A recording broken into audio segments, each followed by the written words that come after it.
অগ্নিকম্পর মণিপুরে ত্রাণ শিবিরের দুরবস্থা। 200 শিবিরে থাকছে 58,000 দুর্গত। সিকিমে গিয়ে ফুটবল খেলছেন এদিকে প্রধানমন্ত্রী নরেন্দ্র মোদী।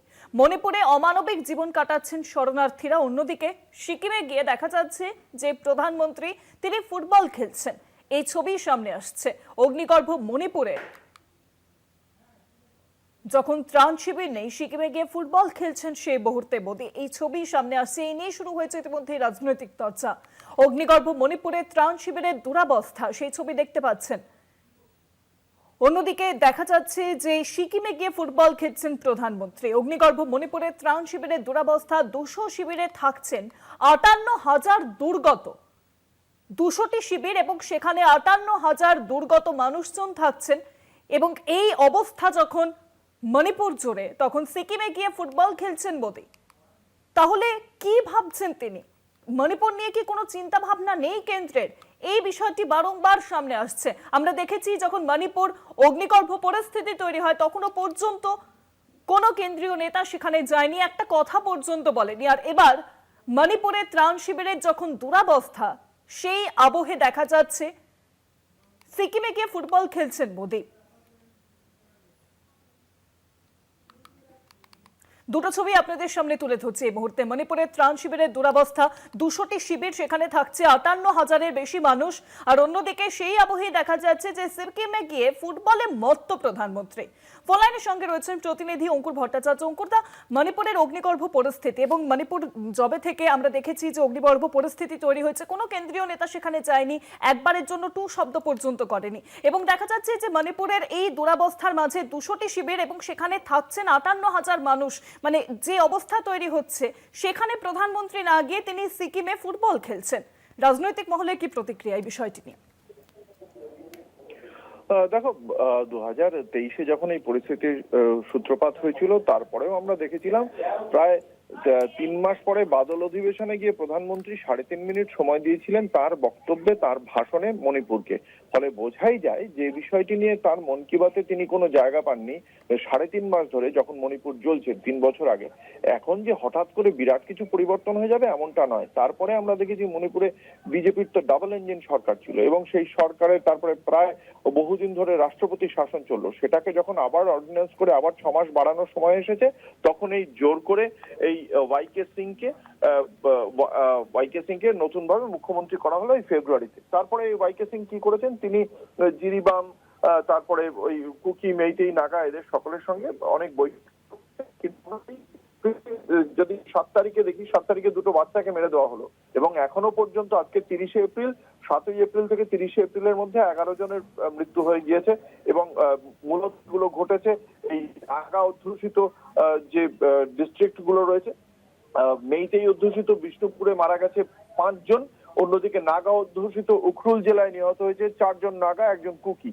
ফলে এভাবেই যদি মৃত্যুর ঘটনা ঘটতে থাকে, তখন মণিপুরে যাওয়ার কোনো প্রয়োজন বোধ করেন না প্রধানমন্ত্রী নরেন্দ্র মোদী। তিনি ফুটবল খেলতে চলে গেলেন সিকিম, গ্যাংটক চলে গেলেন এবং সেই ছবি পোস্ট করে তিনি খুব আনন্দের কথা বলছেন। মণিপুরে কি ফুটবল কাপ আছে নাকি? আমাদের এই কলকাতা ময়দানে বিজেন সিং, টুলু মণিপুর ফুটবলার নন।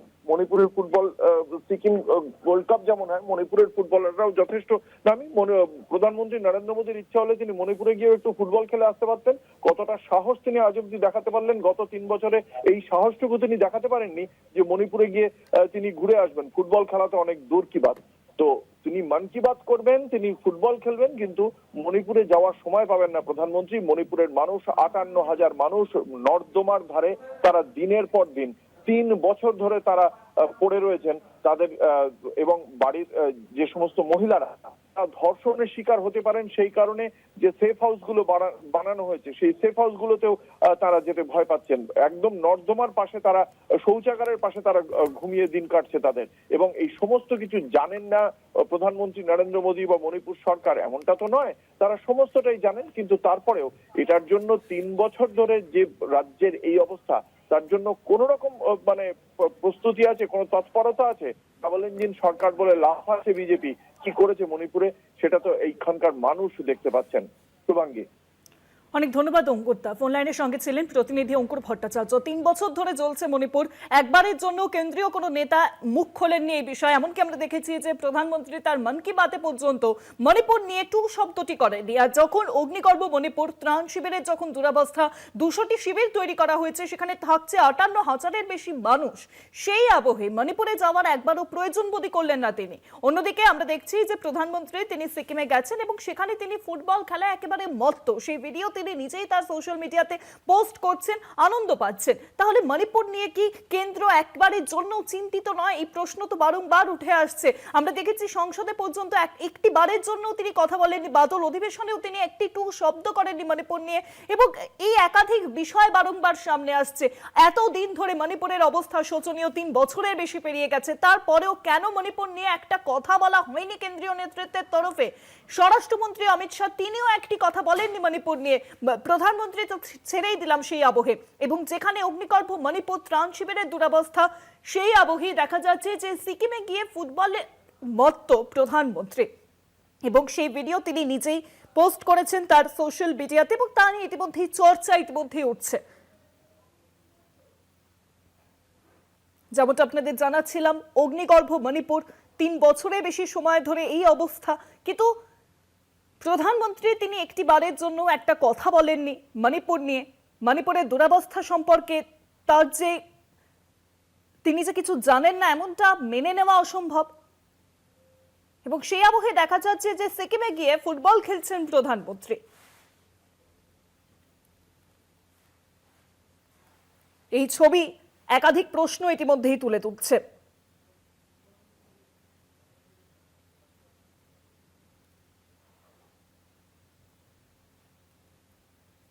প্রধানমন্ত্রী তিনি নিজেই পোস্ট করেছেন সেই ভিডিও, সিকিমে গিয়ে ফুটবল খেলেছেন তিনি, এবং তারপরে সেই ভিডিও পোস্ট করেছেন, কিন্তু একবারও তার মনেই হয়নি যে মণিপুরে যাওয়ার প্রয়োজন রয়েছে। অগ্নিগর্ভ মণিপুর, বারংবার আমরা দেখছি যে মণিপুর নিয়ে একাধিক প্রশ্ন উঠে আসছে এবং সেখানে বারংবার পরিস্থিতি অস্বাভাবিক হয়ে উঠছে। সেখানে যে ত্রাণ শিবির, সেই শিবিরের অবস্থাও দুরবস্থা। 200 শিবিরে থাকছেন 58,000-এর বেশি মানুষ। একবার সংখ্যাটা আপনারা ভেবে দেখুন কি অবস্থা সেখানে। মণিপুর সম্বন্ধে যে প্রধানমন্ত্রী তিনি নিজে কিছু জানেন না এমনটা তো নয়, সম্ভব নয় তা। তিনি প্রধানমন্ত্রী, তার পক্ষে তিনি এই বিষয়ে জ্ঞাতার্থ নন তা তো হতে পারে না। কিন্তু সেই আবহে দেখা যাচ্ছে যে সিকিমে গিয়ে প্রধানমন্ত্রী তিনি ফুটবল খেলছেন। একবার কি মণিপুরের মানুষের সঙ্গে কথা বলা যেত না? মণিপুরের মহিলারা যারা সেখানে সুরক্ষিত নন, তারা কি একবারও কথা তাদের সঙ্গে একবার কি দেখা করা যেত না? এই প্রশ্ন উঠছে ইতিমধ্যেই।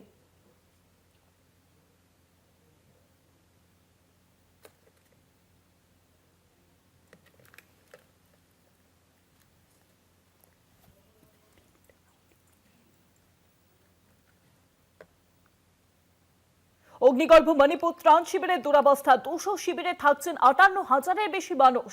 এই অবস্থা যখন মণিপুরে, সেই আবহে দেখা যাচ্ছে যে সিকিমে ফুটবলে মত্ত প্রধানমন্ত্রী। আমরা দেখছি বারংবার অগ্নিগর্ভ হয়ে উঠছে মণিপুর।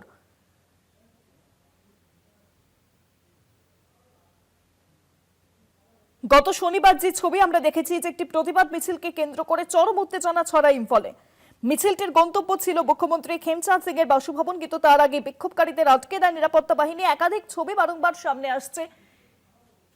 মণিপুরের এই যে ত্রাণ শিবির, সেখানে একটা খারাপ অবস্থা তৈরি হচ্ছে, দুরবস্থা তৈরি হচ্ছে। 200 শিবিরে থাকছেন 58,000-এর বেশি মানুষ। অন্যদিকে প্রধানমন্ত্রী তিনি সিকিমে গিয়ে একেবারে ফুটবলে মত্ত। তাহলে প্রধানমন্ত্রীর দায়িত্ব কথায়? সেখানেই প্রশ্ন উঠছে। ফোনলাইনের সঙ্গে রয়েছেন প্রদেশ কংগ্রেস সভাপতি শুভঙ্কর সরকার। শুভঙ্কর বাবু, কলকাতা টিভিতে আপনাকে অনেক স্বাগত। দুটো ছবি এই মুহূর্তে আমরা দেখাচ্ছি। একদিকে মণিপুরের ত্রাণ শিবিরের দুরবস্থা, যেখানে 200টি শিবির থাকছেন 58,000-এর বেশি মানুষ। অন্যদিকে সিকিমে গিয়ে ফুটবল খেলছেন প্রধানমন্ত্রী, এবং সেই ছবি তিনি পোস্টও করেছেন তার সোশ্যাল মিডিয়ায়। সেই ক্ষেত্রে প্রধানমন্ত্রীর কি দায়িত্ব নয় এই অবস্থায় একবার মণিপুরে গিয়ে সেখানকার মানুষের সঙ্গে কথা বলা? কি বলবেন আপনি এই পুরো বিষয়টি নিয়ে? এ আবার নতুন কি? ভারতবর্ষের প্রধানমন্ত্রী এর আগে মণিপুর ভারতবর্ষের মধ্যে একটি রাজ্য, সেই রাজ্যের মহিলাদের নগ্ন করে ঘোরানো হচ্ছে, তারপরেও সেখানে প্রধানমন্ত্রী যাননি, কোনো শব্দ উচ্চারণ করেননি। অমিত শাহ সেখানে অনেক পরে গেছেন, কোনো সমাধান করতে পারেননি। তো এটা প্রধানমন্ত্রীর নতুন কিছু বিষয় নয়, কিন্তু বাংলার মুখ্যমন্ত্রীকে এ ব্যাপারে দেখা প্রয়োজন। রাহুল গান্ধীর হেলিকপ্টারের পারমিশন দেওয়া হয় না, মিটিং এর পারমিশন দেওয়া হয় না, নরেন্দ্র মোদীর পারমিশন হয়, অমিত শাহর পারমিশন হয় মিটিং এর, হেলিকপ্টার ল্যান্ডিং এর। তো এর থেকে বোঝা যায় যে এরা কি কারণে বাড়ছে, নরেন্দ্র মোদীদের উত্থানটা কি কারণে, এবং এই ডেসপারেটনেসটা কি কারণে। বাংলার মানুষ বুঝুক, দেশের মানুষ বুঝুক।